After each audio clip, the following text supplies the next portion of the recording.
بسم اللہ الرحمن الرحیم۔ السلام علیکم۔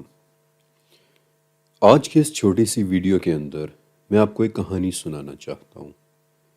آج سے کوئی 150 سال پہلے کی بات ہے کہ بادبانوں والے جہاز کا ایک کپتان ان سمندروں میں ایک ایسی دنیا ڈھونڈ رہا تھا کہ جسے اس سے پہلے کبھی کسی اور نفس نے نہیں دیکھا تھا، یا پھر کم سے کم یہ کہانی اسی طرح سے شروع ہوتی ہے۔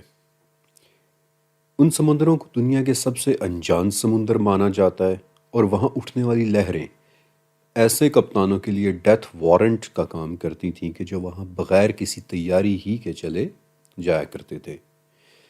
مگر دلچسپ بات یہ ہے کہ کیپٹن راس ان سمندروں میں کم از کم 5 مرتبہ گیا، اور وہ بھی کن لوگوں کے ساتھ؟ ایڈونچر کا جنون رکھنے والے لوگ، سچائی کی چاہت رکھنے والے لوگ، کہ جن کے لیے عمر کوئی رکاوٹ نہیں بنتی تھی۔ انفیکٹ راس کے اس جہاز پر سب سے کم عمر لڑکا صرف اور صرف 23 سال کا تھا۔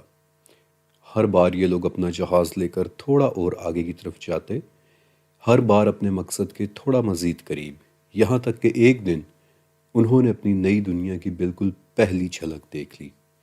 اور اس دن کیپٹن راس اپنی ڈائری میں لکھتا ہے کہ مشرق کی طرف ہمیں برف کی ایک دیوار نظر آنا شروع ہوئی، کہ جو آہستہ آہستہ بلند ہوتی چلی جا رہی ہے۔ جہاں جہاں تک ہماری نظر جاتی ہے وہاں وہاں تک ہمیں یہ عظیم الشان دیوار نظر آتی ہے، سمندر سے 150 فٹ اونچی، بالکل سیدھی کھڑی ہوئی ایک عظیم دیوار۔ کیپٹن راس نے اس دیوار کو ایک نام بھی دیا تھا، ایک گریٹ بیریئر، ایک عظیم رکاوٹ۔ لیکن آج اس دیوار کو ہم ایک مختلف نام سے جانتے ہیں، دی راس آئس شیلف۔ کیپٹن راس نے دراصل اس روز انٹارکٹیکا کا پورا بر اعظم ہی دریافت کر لیا تھا، ایک ایسی دنیا کہ جسے کیپٹن راس اور اس کی ٹیم سے پہلے کبھی کسی نے نہیں دیکھا تھا، یا کم سے کم یہ کہانی اسی طرح سے ہی مکمل ہوتی ہے۔ آپ کو پتہ ہے کہ آج انٹارکٹیکا کے اندر ٹورسٹس کو لے کر کروز شپس تک جاتے ہیں، ایسے شپس کہ جن میں سمندری لہروں سے لڑنے کے لیے رولز رائس کا سٹیبلائزیشن سسٹم لگا ہوتا ہے، جس کا مطلب یہ ہے کہ باہر چاہے سمندری طوفان ہی کیوں نہ آیا ہو، لیکن جہاز اندر سے اتنا سٹیبل ہوگا کہ کیبن کے اندر آپ کو پتہ ہے کہ سب سے اونچی آواز کون سی سنائی دے رہی ہوگی؟ ایک گھڑی کی ٹک ٹک کی آواز۔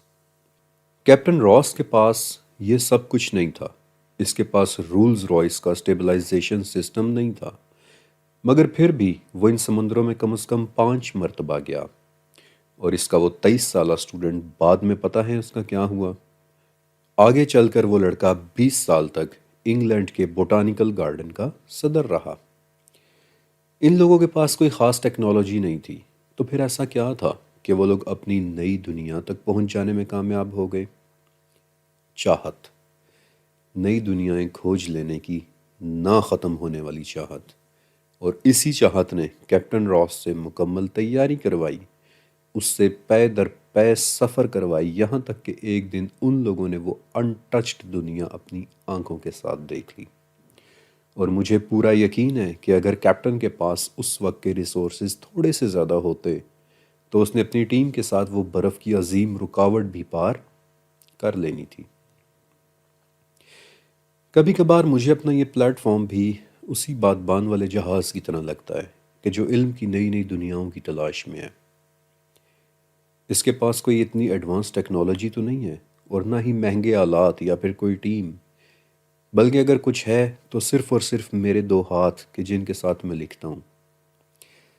ہاں، اس پلیٹ فارم کے پاس ایک چیز ایسی ہے کہ جو اسے باقیوں سے بالکل ممتاز کر دیتی ہے، اور وہ ہے چاہت، علم کی نئی نئی دنیایں تلاش کرنے کی ایک نہ ختم ہونے والی چاہت۔ کیپٹن راس کے جہاز کی طرح اس پلیٹ فارم پر بھی میں نے 8 سال کے بچے تک دیکھے ہیں کہ جو میرے اس ریسرچ ورک کو بڑے شوق سے سنتے ہیں۔ اس پلیٹ فارم پر میں نے 65 سال کے بزرگ بھی دیکھے ہیں کہ جو مجھے بیٹا بیٹا کہہ کر بلاتے ہیں۔ ہمارے اس سفر میں ایسے ایسے لوگ بھی ہیں کہ جن کے لیے عمر کوئی رکاوٹ نہیں بنتی، اور ہمیں آپس میں ایک دوسرے کے ساتھ کون سی چیز باندھے ہوئے ہے؟ چاہت، مختلف علوم کو استعمال کرتے ہوئے اپنے رب تک پہنچ لینے کی چاہت۔ ہاں اگر کوئی کمی تھی تو وہ تھوڑے سے وقت کی کمی تھی جس نے ہمارے سفر کو محض عارضی طور پر روک دیا تھا، لیکن اب تو بات صرف چند ہی دنوں کی رہ گئی ہے، کیونکہ اس کے بعد میں اور آپ ایک مرتبہ پھر سے ایک بہت ہی خوبصورت سفر پر جانے والے ہیں، 3 نئی دنیاؤں کی پہلی جھلک دیکھنے کے سفر پر۔ اور ایک مسکراہٹ کے ساتھ میں آپ سے اتنا وعدہ ضرور کرتا ہوں کہ ہم سے پہلے ان دنیاؤں کو شاید ہی کبھی کسی نے دیکھا ہوگا۔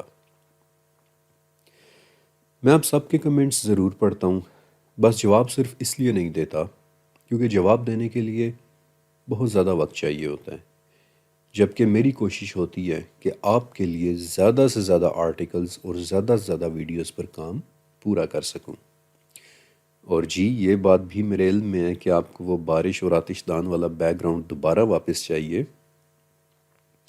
اور میں نے آپ کی یہ خواہش انشاءاللہ ضرور پوری کرنی ہے۔ فی الوقت آپ کو یہ سمپل سا بیک گراؤنڈ صرف اس لیے نظر آ رہا ہے کیونکہ ابھی تو پورا 1 ہفتہ بھی نہیں ہوا کہ میں ریکارڈنگز کی طرف واپس آیا ہوں، بلکہ سچ کہوں تو شکر اس بات کا ہے کہ کم سے کم ریسرچ ورک تو دوبارہ چالو ہوا، ورنہ آپ کو پتہ ہے کہ 5 مہینے سے میں کچھ پوسٹ نہیں کر پا رہا تھا۔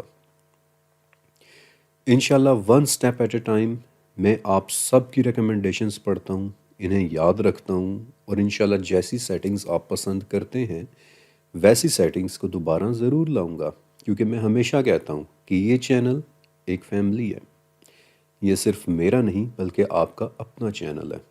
مگر یہ چینل ابھی اتنا بڑا نہیں ہوا، جبکہ اس لیول کا ریسرچ ورک کرنے کے لیے بہت سارے وقت کے ساتھ بہت سارے ریسورسز چاہیے ہوتے ہیں، اور ان ریسورسز کے لیے مجھے آپ کی سپورٹ ضرورت ہوتی ہے، اور وہ سپورٹ آپ اپنی چاہت سے کریں گے۔ یہ سپورٹ آپ کیسے کر سکتے ہیں، اس کا طریقہ آپ کو اس ویڈیو کے ٹاپ کمنٹ میں نظر آ جائے گا، تاکہ یہ ریسرچ پروگرام انشاءاللہ ہمیشہ چلتا رہے، اور ہم اور ہماری آنے والی نسلیں اس بات سے واقف ہو سکیں کہ ہمارا یہ دین ہی سچ ہے۔ شکریہ۔